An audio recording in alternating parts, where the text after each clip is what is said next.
Can I talk to Kuno about what the fuck just happened? I don't want to do his voice anymore. It's annoying me. And I keep changing it by accident. Necromancer Pig, that shit was dark. Going in there like that. Brutal shit. Tell me, Kuno dies, you're gonna pick one out of his brain like that too? Kuno's I fucking hope so. Bullets. Gonna look like a fucking porcupine. Porta Rosa, a side alley of the Boogie Street Spearhead. A young man in his early 20s approaches a patrol officer, Emil Mullins, and asks for a cigarette. As Officer Mullins reaches in his coat pocket for a pack of Astra he just purchased this morning, the man shoots him point blank in the chest. Breathless, the patrol officer collapses in the gutter. His right hand is grabbing the armor on his chest. The bullet didn't pierce it, but he can't breathe. On the pavement, the patter of the perpetrator's feet growing distant. "Bleed, pig!" someone opens a window and says, but Emil can't see who. His sight grows dim with pain.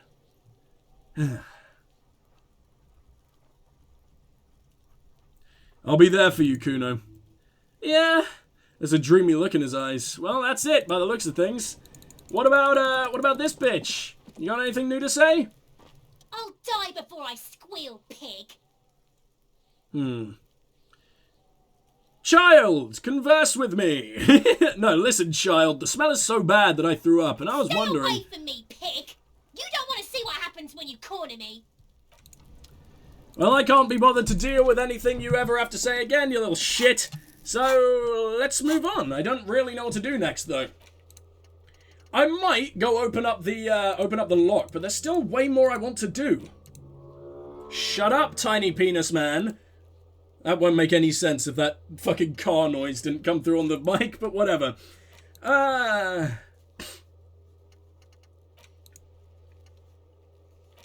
Still need fuel oil. I need to talk to Classier. You know what?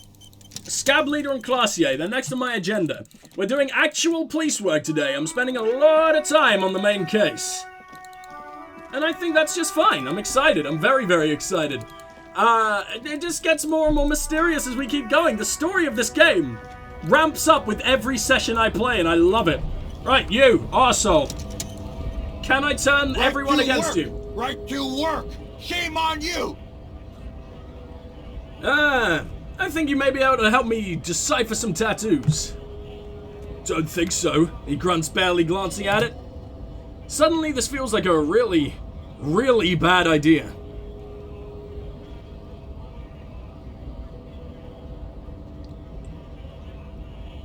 It was on your colonel. Wordless, he takes the photo and looks at it. Grey eyes dart back and forth on the glossy surface, his face unmoving. You see dead flesh and colourful rivers of polychrome, melting skin and hair. After a while, he cranes his head side to side and sighs. Fucking loincloths really did him in. Loincloths? Yeah. Can you tell me what the tattoo means? What it means? He points to one tiny star in the web of lines, away from the man's heart, almost on his stomach. In what must have been Semenine. I can tell you what this one means. Only one. He squints at it. It's so small. You want to hear what happened here? Yeah. Our colonel is deep in the bush here. Deep in the fucking bush. In Benidal, 41, monsoon season. He's on reconnaissance mission. Benidal is one of the inhabited islands of the Seminese archipelago. Near the Pale, covered in jungle, was the anchor point for the Seminese nationalists in the proxy war held on the islanders' territory. He spent a month behind enemy lines, scouting kipped villages. Nothing but fucking bugs and snakes for fun. Men are getting restless. There's talk of switching employers. He licks his lips as if drunk suddenly. With some strange emotion, this is about to get really graphic. Last moment to back off. Don't interrupt. Oh boy, he's only a captain then. But he knows how these men think. If they don't see action soon, his voice gets strangely quiet. A long, long way from right to work. His gaze pierces the paper. And dawn comes upon two Kipts, breeding in the bushes by the river. Or maybe they weren't breeding. Maybe they were just making eyes at each other. I like to think they were breeding. He shot the boy. He was useless, but the girl... She was nice. A little fat, you know, not too old. She was quite the entertainment for the week she lasted. Spied in the hands of Sarge Mason. Kind of guy who'd make the chief there. He nods towards the man on the gates. Shit his pants, cry like a bitch. God. He suddenly bursts out laughing. Mason couldn't let her go. Cut the tits off her cold body and fucking ate him. Some primitive spirits are watching over him now. Suddenly the laughter stops. Drowned in a creek week later. Spirits my ass. Something stirs in your stomach. Story must have stirred up some conflicting emotions. The man looks tired for a sec. There's a word on the tip of your tongue. Colorless. Odorless. It's... evil.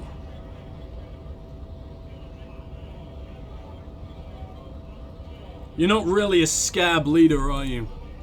Fucking mask is getting sweaty. I want to take my mask off, but... He shrugs. He's under orders, and orders are orders. You were there? I was somewhere else. It's just a guess. As to what that's just a guess as to what this one little star on his belly might mean. I'm just a bouncer. Evil. You bet it was. What is evil? Just nature. This guy. He points to the picture. They used to say evil is when nature and spirit meet in the wrong place. Can I have it back? Go ahead. He turns toward the gate slowly and yells, "Alright now. Free commerce! Keep the goods flowing!" On the photo in your hands, the dead man's skin is studded with stars. Tens, hundreds of them, littering his skin. Are you a mercenary hired by wild pines? Blah blah blah blah blah blah blah. The man yells and wipes his face, Sweat is dripping from his brow. Is there a tribunal being convened by any chance? Fucking bug. Breathes out slowly, his giant chest deflating, his mouth slightly open. I'm gonna interpret that as a yes. There's a tribunal, and it won't be long until it's ready. How about you fuck off now, huh? Okay, of course. Lieutenant says, his voice is soothing calm. He looks at you. Could be weapons aiming at us right now. Somewhere above, in the buildings. The other merc. Don't push this, he's thinking. This is not the time. Okay. Well... I guess I'm glad we learned? We found out some disgusting... I hate the fucking victim more and more every goddamn day.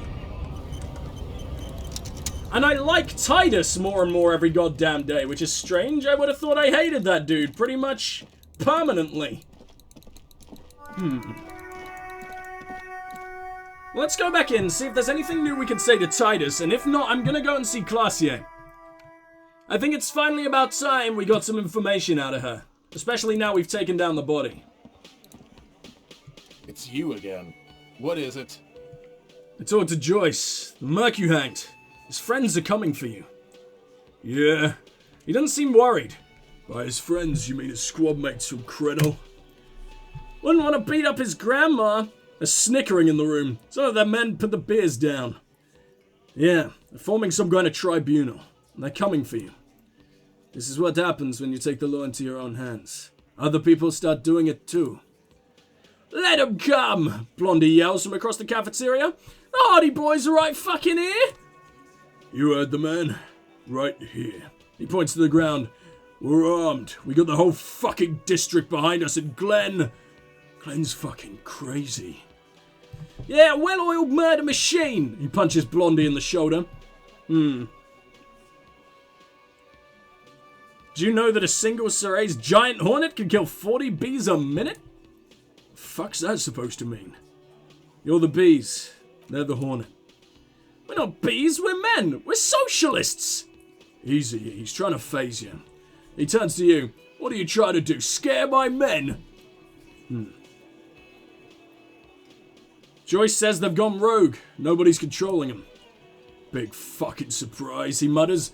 They hire psycho scum, arm them to the teeth and let them loose in the city. What do you think's gonna happen? The mercenaries are armed with automatics. We got weapons of our own. He cracks open his vest to give you a glimpse of his holster. We got Ister 50s, Zieglers. Glenn's got a knock cannon at home. Will they pierce ceramic armor? I guess we're gonna see, aren't we? That was an unsure phrasing. See what? That they don't? Yeah. Like you've been up against ceramic armor. Takes a sip of his beer to bide his time, and tries to get the last word in. You haven't seen the whole fucking suit, right? I've seen the whole fucking thing. It didn't make him immortal. This Krenel is bad news. You know that, right? Over the local gangs, a fucking Barbie army, the Madre scum. You been out there? Seen any around? Yeah, where are they now, huh? He points south. Sent back to Madre in an airtight cargo crate. These people are trained military professionals. Special forces, as you said. They're not a gang or a balmy army. No, they're not. They're uncoordinated and drunk. Don't forget, we're listening in on their communications. That shit is way apart. Okay, conclude with a shrug. What do you mean, okay? He jerks forward a bit. I mean, okay, they're gonna wipe you the fuck out, Titus. Or, I mean, okay, I'll be on your side when they come? I don't know.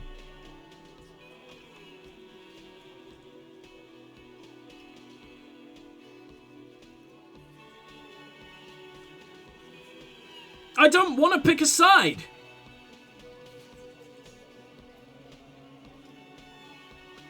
I mean, okay. They're gonna wipe you the fuck out, Titus. No, they won't. Shakes his beer at you. Get out of here with your negative energy. He really doesn't like you ruffling their feathers like that, on what might be the eve of a battle. All he means is that the situation is serious. No wonder you cops get shot to shit every day. You can't go to war with an attitude like that. Scan the room. Yeah, what the fuck? What? We've gone back to that? That's all we can say to those arseholes anymore. Literally all of it. Wow, man. Everything has basically just been... I don't want to be done with Titus. I'm worried we're getting, not near the end, but... maybe near a point where all our beloved boys just become a little bit less relevant. I don't know how long this game is, actually. I never looked it up. I never looked into that. I'm hoping it's very, very, very, very, very, very, very, very, very, very long. I know it probably won't be massively long because it's an indie RPG, but you know, I'm enjoying this world so very much. I feel like I've barely accomplished even half the tasks we have, so we got a lot going on still. Now talk to me, Classier. It's always good to see you. Something in her demeanor has changed. She's tired. It's signed to her fate. It's being here with you and what's to come. I'm gonna save. It's always good What to do we see approach first?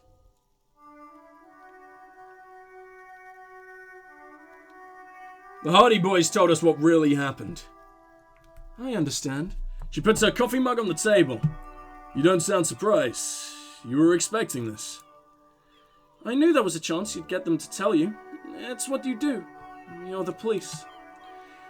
For what it's worth, I'm sorry for wasting your time. This is good. Clear the air first, between you two, and move on to questions.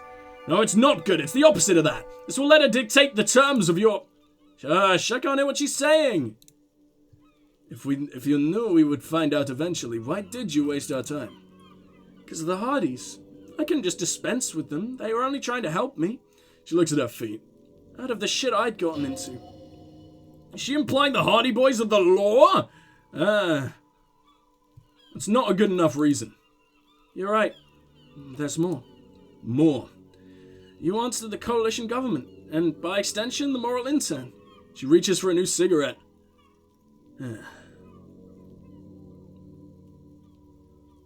RCM isn't the lapdog of the moral intern. You don't have to worry. You share a database with them. You send people to their courts. She lights the cigarette. What's going on? What did you do? Just business, but bad business for some people in moral intern. If I show up in your records officer, they will find me. They will. What happens if they do? They will kill me, sir. If you file my name, take me in for questioning, enter me into the moral intern mill. There's a wince and a pained little smile. Well, then I'm fucked. For nothing. This murder didn't have anything to do with me. Fucked. People after her? Moral intern people, this isn't Oranjesi lit. Here we go. For once you seem to have her off guard. Actually, this murder did have a little to do with that. Logic, are you on my side again? What the fuck's going on?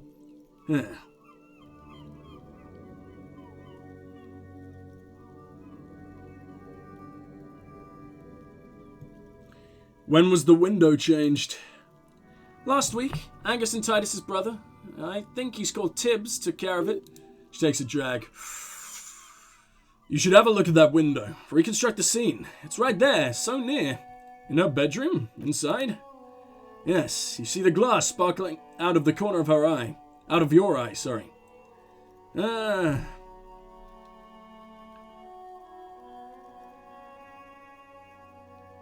said you studied Oranjesi Lit. What is with this fugitive stuff?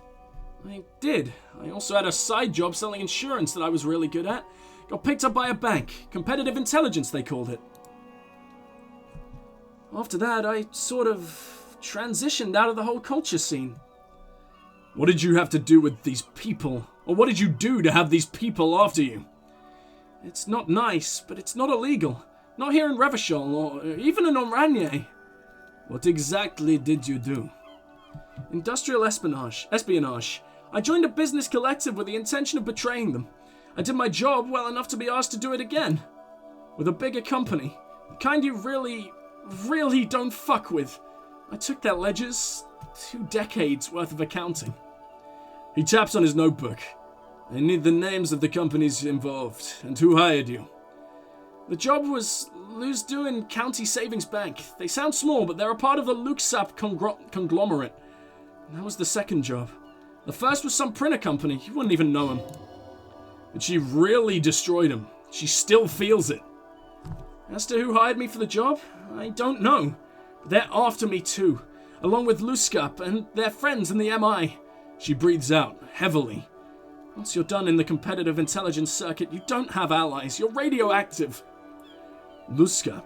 These people engineer financial disasters in the Second World countries. The conglomerate also includes the Bank of Consecration, Earberg, and the popular Papa Lolo line of dairy products. Fantastic. Papa Lolo! Yeah. Papa fucking Lolo wants to kill me. She smiles. It's a lot of shit you've gotten yourself into. It is. Many people lost their jobs, not just C-suite. Ordinary people. What I did to get to accounting. She shakes her head at the thought. I like that. Wait, as in... What you did to get to account, as in to get that job? Do you mean you sucked the ween? You just straight up admitting that? Okay, fair enough. I like that we sort of let her say that she's a terrible person instead of us saying that she's a terrible person. That's a good way of doing it. Not a terrible person, just that she did wrong. A lot of people got hurt, she concludes. But that's just more of my shit you shouldn't have to deal with. You're solving a murder. I can wait. There's more.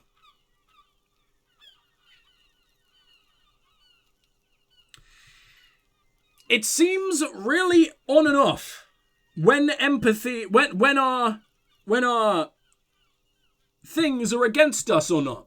I don't know if this is a good thing or a bad thing, but I want to know, so what did you do? She looks down and into your eyes. One of them killed themselves. Because of me. She says it quickly, like she said it 100 times. To herself? To get used to the idea? Out of guilt. That's not easy to deal with. How do you deal with anything? It's all just... She looks at you with pleading eyes. How do you do it?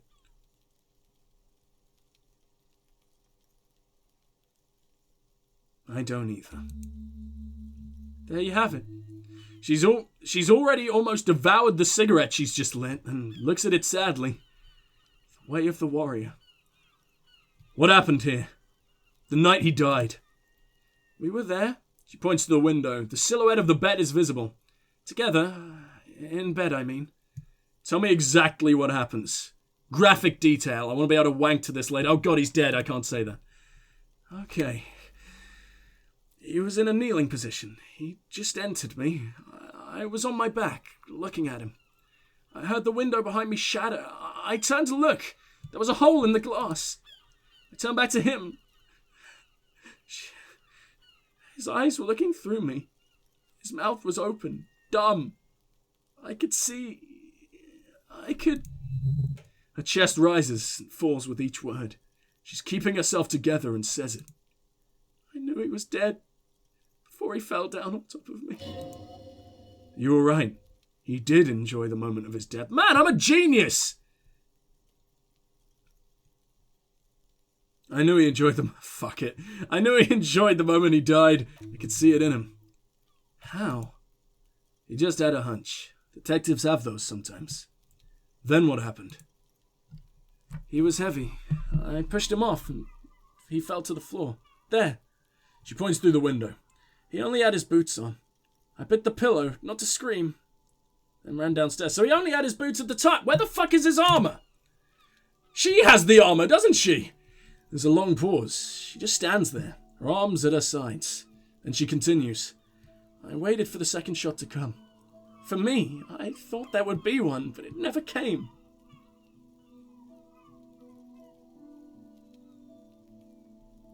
That's a motherfucker. Yeah, it was a real motherfucker. Ouch.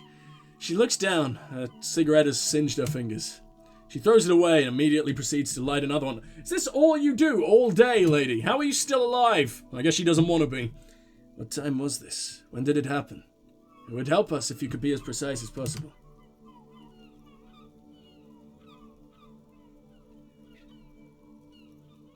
11:30 to 12:15. I don't know the exact time. Around midnight. That's okay. Were you inebriated? Not as much as usual. He'd done a line, plus other things. I was drinking. This doesn't fit with the testimony of Titus Hardy. He said he was higher than usual. Titus said you looked pretty high. Oh, yeah. I did one of his lines, just to clear my head. Did you hear or see the shooter in the course of this? Fuck! No. What did you do then? Nothing. I was trapped. I was stuck in my room. Downstairs, I got some clothes on and crawled back up, drew the blinds. Blood was coming from his mouth. Not a lot, just a little. He was still on the floor, slouched. I couldn't be there with him anymore.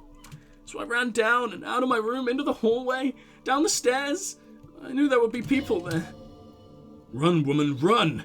Oh, run, woman! Run past them and out onto the street where it's dark and people move, to the lorries at the intersection! As far as you can! Why didn't you run away from here? As a matter of fact, why are you here now? I already ran. I ran from an entire Isola. I can't run any further. Not with these people. This is as far as it gets. What happened after you ran downstairs? Sylvie was tending the bar. She looks down. A lot of people were there. The Hardys were at the table in front of the stage. I think the Union box was full. Ruby was there too. They were having such a good time. She pauses. I sat down and they all welcomed me. I didn't even have to say anything.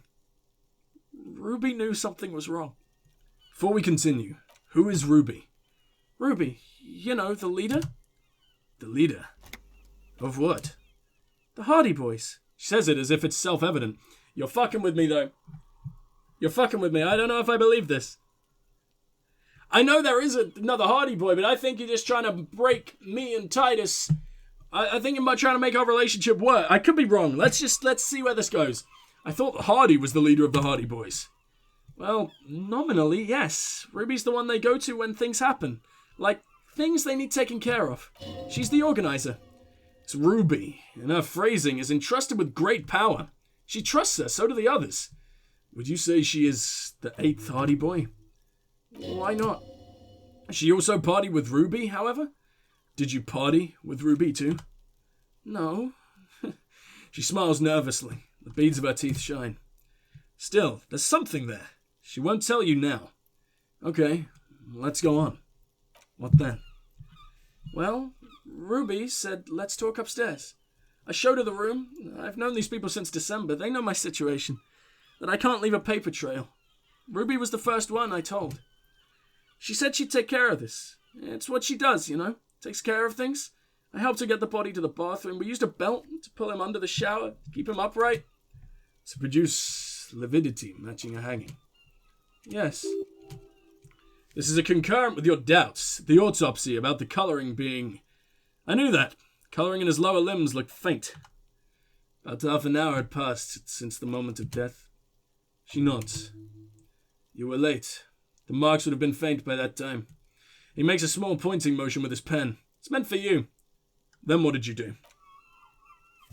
Ruby went outside to talk to Titus and the boys. I was just looking at Lely. In the bathroom, I had to put his clothes back on, his armor too. It was tough, but I've seen him take it off and put it on many times. It took Ruby maybe half an hour to come back with Titus. I'd gotten him ready by then. They carried him out. I knew what they was going to do. Made it look like a hanging. Ruby said they would. What did you do while they were hanging him? Ruby said to wait here. She also said I wouldn't see her for a while. That we should lay low or something, so I did. This Ruby, where is she now? I don't know. I haven't seen her since. We will need to take this question to the Hardy boys. Interesting. Why did this Ruby go through so much trouble to hide something someone else did? Look into this later. What are you doing? Coming up with a theory. Said Ruby knew something was wrong before she said anything. How come? It was loud downstairs. She couldn't have heard the shot. It is ominous. You're already coming up with theories that put the blame on someone other than Classier. Very, very true, Volition. Thank you. Thank you for being so high.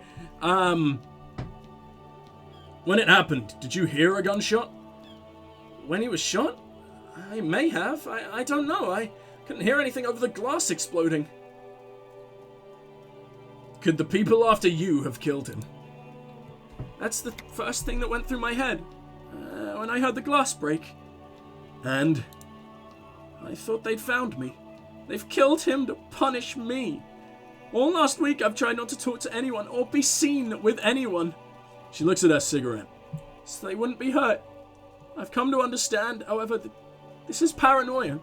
What happened didn't have anything to do with me. But maybe it did. I just don't know. I don't know anything. We can't go after Luscap. Not yet. There are other saner leads. I don't ask you to, Lieutenant. There's one thing I know, it's that you'll get nothing from there. Why did you call the cops if you're hiding? 'Cause I'm an idiot. The answer comes fast. Idiot? She's nothing of the sort. So you would have us believe, but you're not. You have to understand. The people around it. No one was making the call. He kept rotting, and they picked his clothes off. That little fucker threw stones at him. He kept throwing the stones at him for 3 days. I can hear the thud, thud. She shakes her head. So I called you. I hope with all my heart it's not the last thing I do in Revachol. He definitely called the cops. That was task complete. It could not have been a lie. That is impossible. Oh god, that was a lie too. Who made the call then? She did, of course. Don't be a paranoid man. It's unbecoming of a police officer, and it makes you sweat. You didn't make the call. You didn't make the fucking call. Ruby made the call. Probably from out of town. Maybe. Fuck. But why is the phone line cut then? Is Volition being stupid? I don't think so. I think... Damn. I think we're done here. For now. She nods silently. She doesn't even smoke. She picks up the cold coffee and holds it in her hands. The lieutenant glances at you, then at the door. He's thinking, are we done here? Or should we arrest her? She's a flight risk and she lied to you. Should she be taken into custody? No. That won't be necessary. Just leave her alone. She's been through enough. She doesn't need this police brutality. This guy won't budge. You have to wake Multiface up, forcefully, if you want to continue pushing her.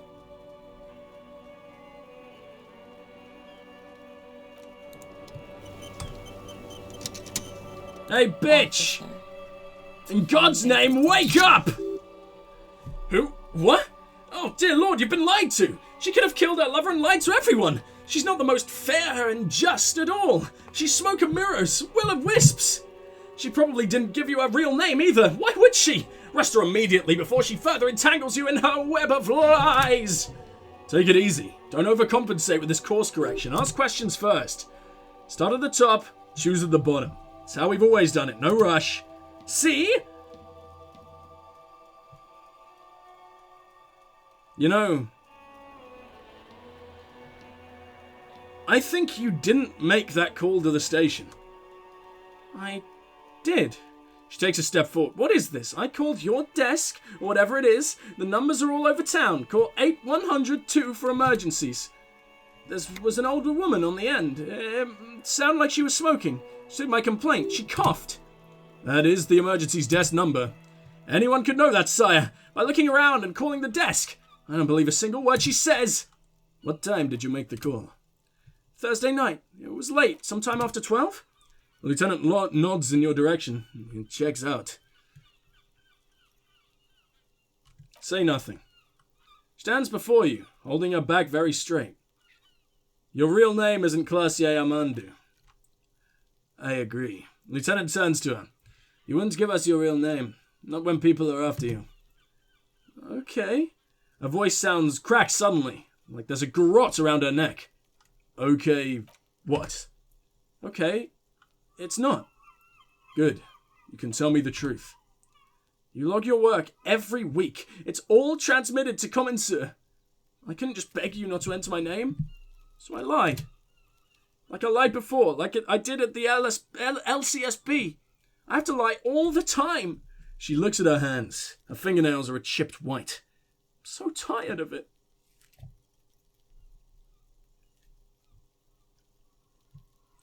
Was the passport bullshit too? That passport you keep hidden? No. It's submerged in a plastic buoy on the coast. In the reeds. It just doesn't say Classier Amandu. It says Anouk Messerschmitt. Falsified documents. Passport and visa. She nods. Given to me by my employer. I can't even use them. My employer probably leaked the name. Messerschmitt to hurt me. Why would they do that? I didn't show up at a rendezvous. They don't take that lightly, she rushes to explain. I didn't show up because I was afraid they'd do something to me. The job was finished. I'm a liability now. She fears an arrest right here, right now. It's been an awful turn of events for her. Where is this buoy? West of the boardwalk. Oh wait, it's Americans that say buoy. Real people just say boy. But to be fair, buoy makes more sense. I'm kidding. West of the boardwalk, in the reeds, on the coast there. She points towards a clump of ruins on the western horizon. I put it there when I first arrived. Haven't been there since. I'm not sure I could even find it now. It's useless. The wind rises. So do the hairs on your back. Somewhere west, small bubbles rise from a plastic ball floating in the water. Rusty. Color of overstepped sea. What's happening? Long, spindly arms are spinning the buoy around, turning it, inspecting it like a magic 8-ball, trying to find a way to snap it open. Nothing is useless. West of the boardwalk in the reeds, we have to check this buoy out. The lieutenant makes a note of it. You're welcome to it. It's in the reeds northwest of here, past a broken sewage pipe, right near the waterline. Tell me your real name. It's Katarzyna Laksije. The smile on her face is timid, almost painfully so.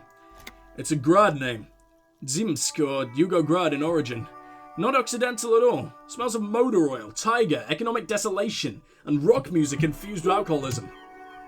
It also makes Classier almost an acronym for Katarzyna Laksije. Okay.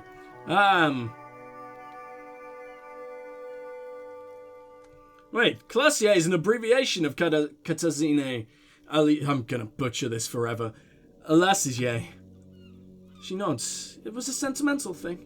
I wanted to be more me here this time, so I used my nickname. A nickname? Who gave you this nickname, Classier? A teenage boy. 1,000,000 years ago. Hold on. Katazine Alasije is not an Oranyese name. It's not even Mundi. It's Grad. My parents would seem immigrants. But I'm nationalized. Oranyese. All I remember is Oranje. Alakazay is my father's name.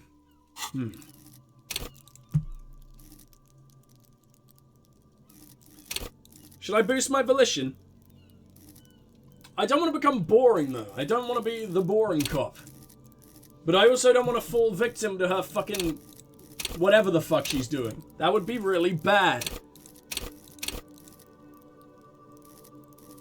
I'm gonna boost my rhetoric a little bit. I like I like the speech ones. The speech ones are my favorite.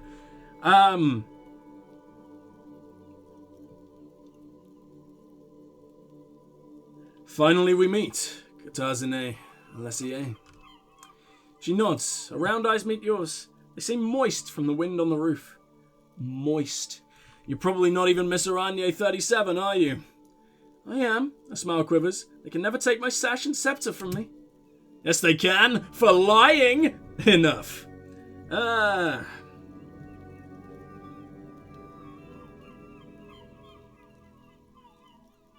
She's not under arrest. I still like her, but maybe she's manipulating even me. What do we do? We still need to ask her questions about Lely, to be fair. Well, guys, I think I'm gonna have to contemplate this and my very own existence a little bit later, because do you remember last time when I said we'd have a normal length episode or session next time? I forgot I was streaming with Josh today. So no, we will not have a normal length session today. We will begin the normal length sessions potentially tomorrow, which will be New Year's Eve that I will be recording on. So let me guess, that plan will get fucked over too. But I mean, it's fine for you guys. You're still getting the same amount of videos. So thank you guys so very much for watching. Please do like, subscribe, share, comment, do that amazing stuff. It really does help out both me and the channel. And I will see you in the next one when we finally find out more about what's her real name again? Katazina or whatever the fuck really is. Thank you guys so much for watching. And I will see you in the next one. But for now, this is Strike signing off. Goodbye!